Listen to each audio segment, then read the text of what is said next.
PWI please. Please tenan PWI. Edan. Jawa didunai koplak PWI. Sudah saatnya meh hancur PWI. Please. PWI please.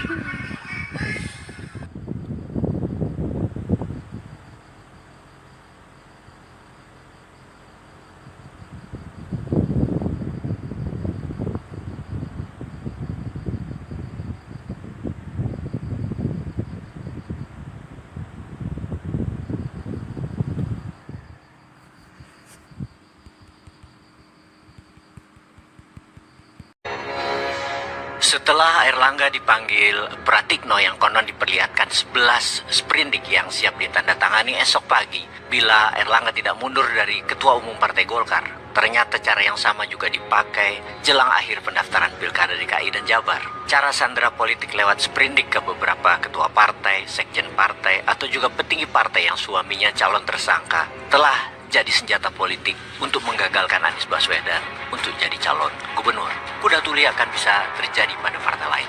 Belum sebulan ucapan Pak Ganjar itu beberapa partai sudah merasakan bagaimana pedihnya diambil alih kuda tuli. Dimulai kuda tuli Airlangga yang mencengangkan karena semua pada diam 1000 bahasa, semua seolah terlihat biasa saja, wajar atau takut. Prosesnya terlihat begitu mulus. Nestapa dari kerut wajah Airlangga jelas menggambarkan apa yang sedang terjadi. Juga Babah Alun atau Pak Yusuf Hamka yang tidak kuasa untuk melihat pembegalan partai oleh kekuatan besar yang tidak dapat dihindari. Celetukan bercanda Airlangga di IKN, kursi Kapolri aja diambil kepada Bahlil, jelas bukan asbun. Kata-kata itu memiliki roh dari hati terdalam yang dikemas dalam suasana santai, namun hatinya bergetar. Kader Golkar yang melihat jelas sangat teriris hatinya. Jokowi sutradara dan aktor bermain drama besar negara ini. Dia juga pemeran utamanya yang melakukan gugatan ke Mahkamah Agung dan Balik DPR RI. Kini, meski tidak terlihat lagi citranya sebagai pemimpin merakyat karena perilaku anak mantunya pada pamer private jet setelah demo mahasiswa di 20 kota kemarin, citranya yang sederhana dulu, semua sekarang sudah tahu ada ambisi besar yang tidak menguntungkan rakyat, di mana dirinya seperti dikatakan oleh kelompoknya sendiri sebagai Raja Jawa juga merupakan algojo politik. Kalau nggak manut, ya siap-siap dieksekusi. Kalaupun manut, harus rela dipreteli kekuasaannya. Setelah Airlangga dipreteli, Anies dikebiri, siapa berikutnya? Bisa jadi Caimin PKB yang terlalu lambat berkuasa atau siapa? Teman-teman, sobat, bisa sebutkan siapa kira-kira? Pak Prabowo mungkinkah selanjutnya yang dimainkan? Walau-walau, di Indonesia kekuatan politik ada di partai. Partai adalah kendaraan, tapi tidak semua partai adalah supercar. Kedepan Pak Jokowi butuh supercar agar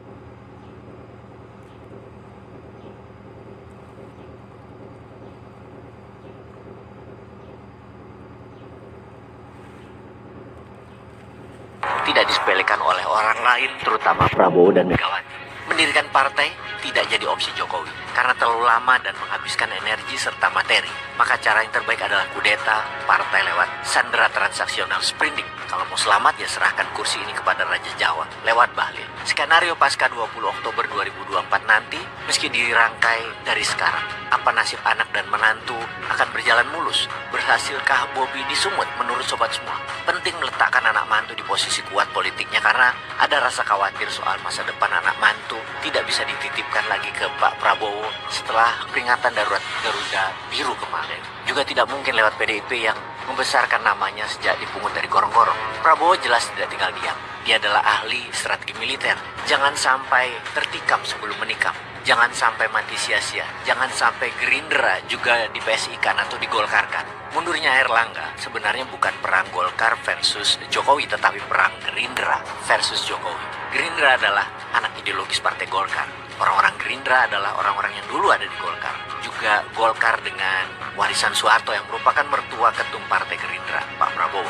Ikatan psikologis Pak Prabowo dan Ibu Mega juga tidak dapat diabaikan begitu saja. Bu Mega berjasa sangat besar memulangkan Prabowo dari Yordan dan membebaskan segala tuntutan hukum serta menggandeng Pak Prabowo di Pilpres 2009 meskipun saat itu kalah.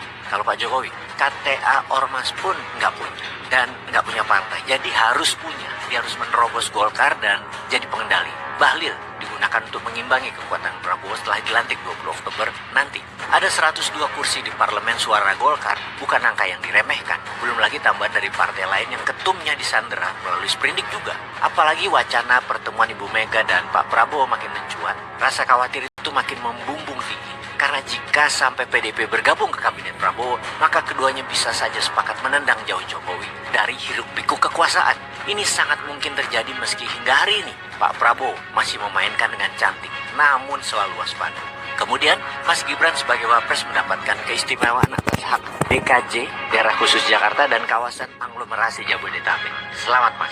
Kemudian, pensiun sebagai presiden kayaknya tidak lagi bisa dinikmati di Solo dengan tenang setelah peristiwa peringatan darurat Garuda Biru. Sepertinya pikiran dan tindakannya bersikeras akan tetap ingin berkuasa terus di hari-hari ke depan dan tetap akan penuh dengan drama bagi masyarakat dan penuh dengan kewaspadaan tentunya. Tentunya satu tentang anak mantu, kedua tentang Prabowo. Partai Golkar di awalnya diikat olehnya dengan tali kecil, tawanan, 11 sprindik. Tapi Golkar adalah gerbong besar yang ada banyak faksi yang tidak mudah ditaklukkan di dalamnya. Namun dapat dipastikan akan segera dibersihkan. Karena perang sesungguhnya ada pada Jokowi versus Prabowo. Drama ini makin seru ke depan. Miftahul Akhyar. Beliau berjasa luar biasa dalam bidang keagamaan dan kebangsaan melalui kepemimpinan sebagai Rois Am PBNU yang memperkuat peran Islam rahmatan lil alamin, mendorong moderasi beragama.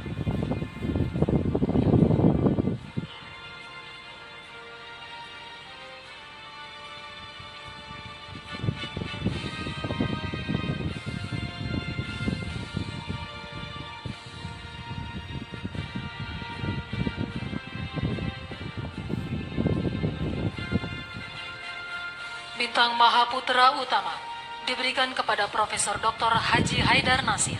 Beliau berjasa luar biasa dalam bidang keagamaan, pendidikan dan kebangsaan melalui kepemimpinan sebagai Ketua Umum PP Muhammadiyah yang memperluas jaringan pendidikan, layanan kesehatan dan gerakan sosial. Bintang Mahaputra Utama diberikan kepada ahli waris almarhum Kiai Haji Yusuf Hashim. Beliau berjasa luar biasa dalam bidang pendidikan dan perjuangan kemerdekaan melalui pembentukan Laskar Hizbullah serta pengembangan pondok pesantren Tebu Ireng. Bintang Mahaputra Utama diberikan kepada ahli waris almarhum Kiai Haji Maimun Zubair. Beliau berjasa luar biasa dalam bidang keagamaan dan pendidikan melalui pengasuhan pondok pesantren Al-Anwar.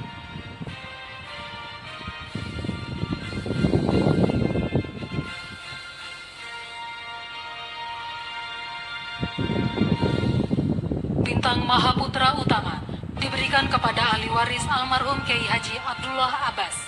Beliau berjasa luar biasa dalam bidang pendidikan dan perjuangan kemerdekaan melalui pendirian serta pengasuhan pondok pesantren Buntet Cirebon dan keterlibatannya dalam perlawanan terhadap penjajah. Bintang Mahaputra Pratama diberikan kepada Saudara Maher Al-Gadri. Beliau berjasa luar biasa dalam bidang kewirausahaan dan jejaring strategis melalui pengembangan inovasi kemitraan bisnis lintas negara serta peran penting sebagai penghubung bisnis dan politik.